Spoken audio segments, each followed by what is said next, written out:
Evening all, welcome back to our sightseeing trips, and today we're going to go to Yulai. Yulai? No, Yulai. Here is our route. That's right, it's got a little thing moving on it. We're going to go basically take a number of jumps and we're going to go and have a look at Yulai. I've always known Yulai as being basically where the original market hub formed. So that was where originally Jita was. So Jita wasn't always Jita. Well, Jita was Jita, but it was never the big market hub that it is now. But before we go there, let's look at the first thing that we come across. So in Sankerson, came across this weird double glitch station thing. Maybe it's meant to be like that, but I've always wondered why in this game with infinite space, why do you only put one station there? You could put like 20. Maybe that's maybe this is something of things to come. Who knows? But I did like it. I thought it was quite interesting. There were some pesky NPCs here as well, so we just dealt with them. But kind of like that. There's this sort of double station thing. Not a lot of information. You'll see that it's one of those things where it's like they're giving you things to look at, but not telling you too much about it. So good job, CCP. Maybe even use AI to just come up with a load of bibble and put it in there. That might be good. Anyway, let's talk about the intro again. Yes, I'm obsessed with The Littlest Hobo. I don't know why. I think I've had a stroke. I don't know why, but that was from the 1967 original series on American TV in black and white, Littlest Hobo. So I don't know. There's something wrong with me. I think definitely I've got some brain problem.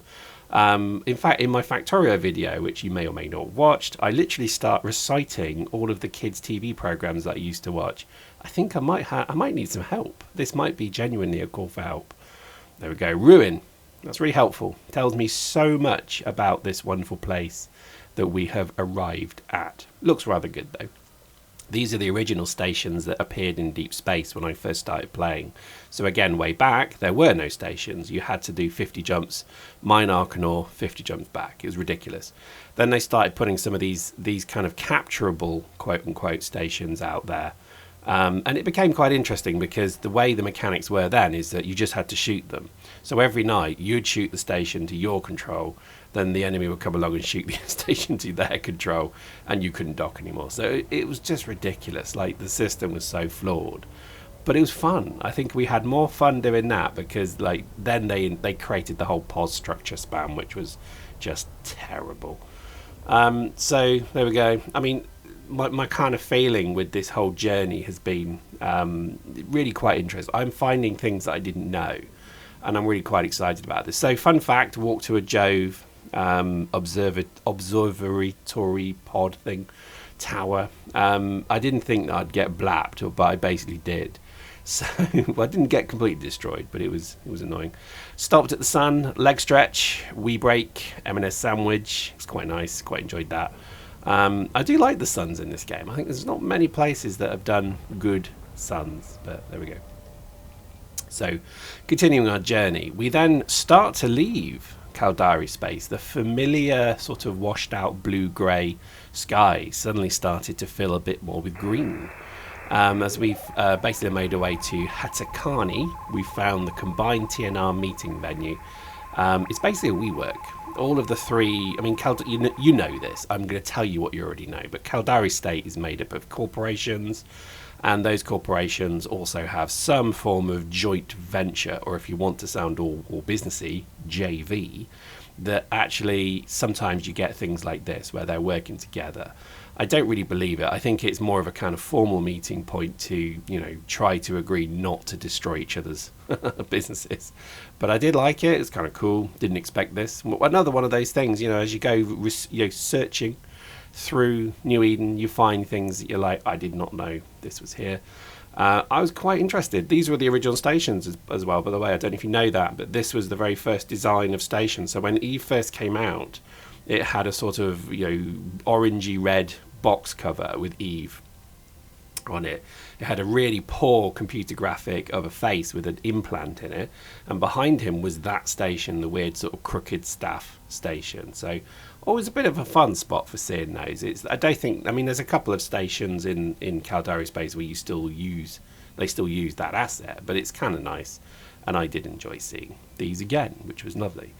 So let's move on. So we then go to the border. So now we kind of cross into Gallente space. And I think it's a very interesting kind of change. The juxtaposition of colour and light is very interesting. So here we basically enter the border forces. So you have, in this case, Seychelles. This is the other side of the border. And you can see they've built these kind of, let's say, stations, military stations. Looked very well armed. Thankfully, none of my characters have got a negative Gallente standing. I dread to think what would happen if we did. I think we wouldn't have been progressing much further. But it's been fun to sort of see that swap over. I would say when you enter Gallente space, you notice everything turns green. I don't know if you... I mean, again, I know I'm sort of stating the obvious here, but do you notice that as you get nearer to Gallente space, the green nebula gets bigger and bigger and bigger in the sky? Did you notice that? You probably did, but I didn't know that until probably about, I don't know, 6 months ago when I noticed it, because it was never in the game. It never did that before. And I thought that was quite clever because it showed a kind of progression. It's like in Elite Dangerous when you travel around there, you start to see, every jump, you start to see giant nebula getting closer, and there's something quite cool about that. You're pretty far from home when the gates start to look weird. I've always said that. So, whenever you kind of change region and jump into a different area, the gates become weird and wonky. That's what I'd like to call them, weird and wonky.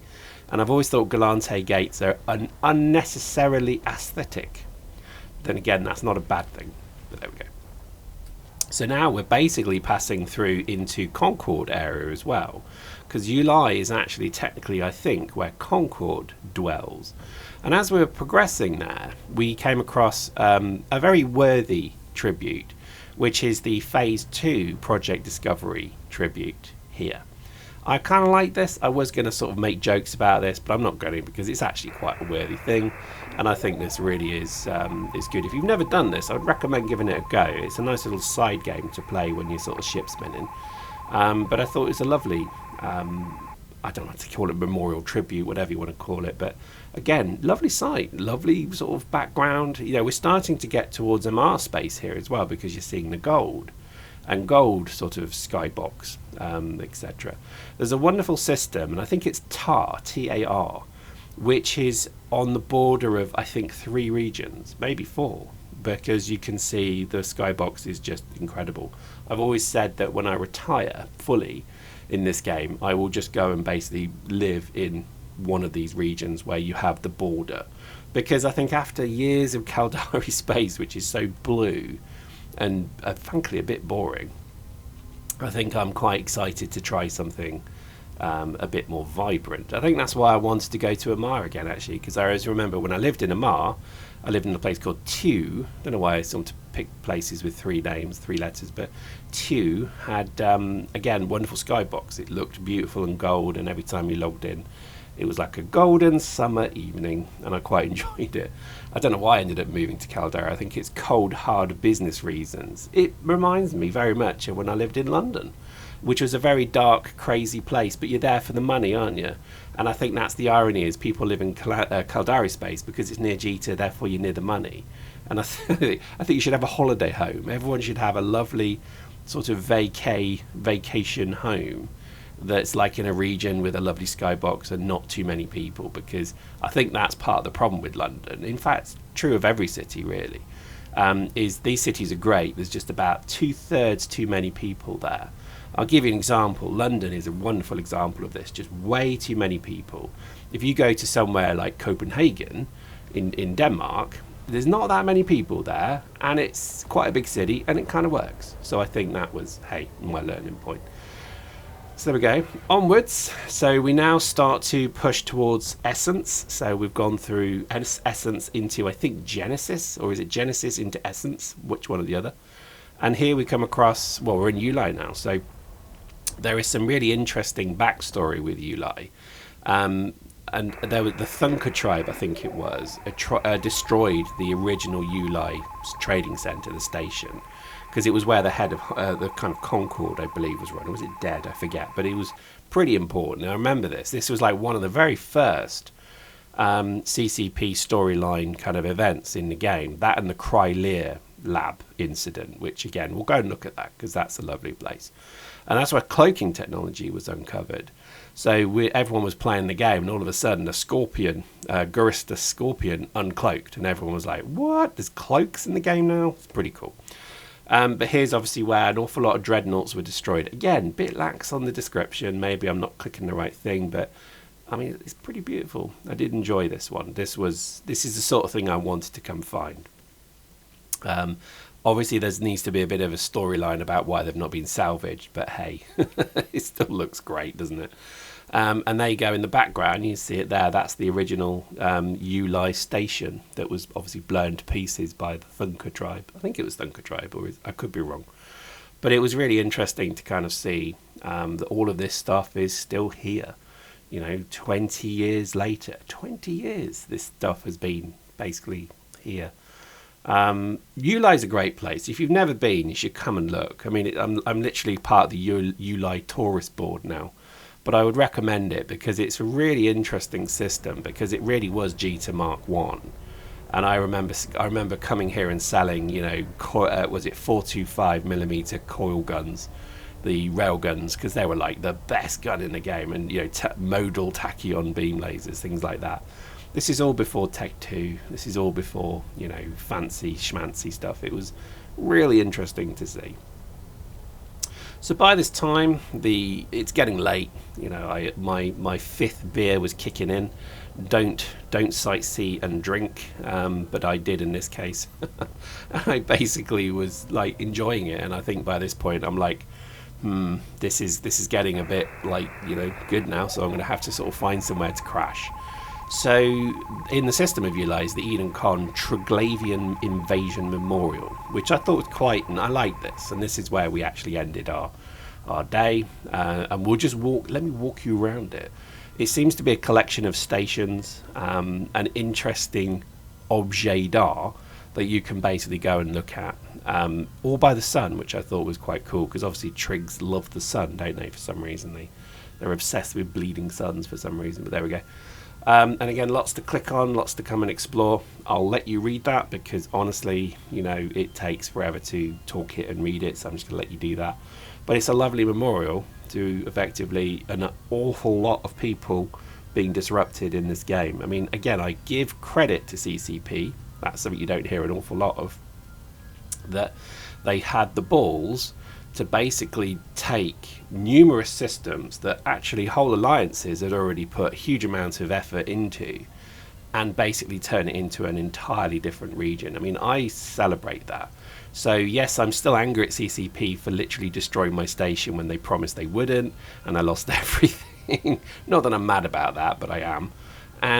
But I give them credit that they have the balls to do that. So again, I think, this game we love, and we love to moan about CCP, we also should be celebrating the fact that they do take some risks. And for me, creating Povchan, which is a stupid name, I don't know why it's called that. Post in the comments if you have any idea why it's called Povchan. It's not a great name, but what a wonderful idea. So I do think it's pretty cool. No idea what any of this stuff is. I know there's sort of like stations and stuff. I quite like the fact that there's like EdenCom versions of these stations with skins on. That's it. This is an Asbel, isn't it? But it's lovely, and I've got to admit that I'm very impressed with what I'm seeing so far. Genuinely, like this whole journey. This is only day 2, but I think I found like 10, 11, 12, something like that sites, all of which have had time and effort put into them to set them like you see here. So I strongly urge everyone, before something terrible happens to this game, not that it will, but I'm just saying, don't be someone who says, well, I only ever played in 5 systems, and I used to make 20 billion sitting in my wormhole. Okay, but come enjoy the game, because there's a whole raft of stuff to see. And I think if you're just trapped in a wormhole making money, I mean, again, I posted this in a comment and I do stand by it. What's the point of making money? I mean, that's it. What's the point? Once your basic needs are met, what more do you need? And I think that's it. What, you want a gold-plated avatar? Well, why? What's the point? So I think try and enjoy everything that is available to you in this game, and I would recommend that heartily. But there we go. So as we shore up, we set up our little RV, we get the portable toilet out, and we get ready to fire up the barbecue and drink even more beer. Under the bright burning light of whatever the heck that is, we fade to black and we say, I hope you enjoyed that. See you next time.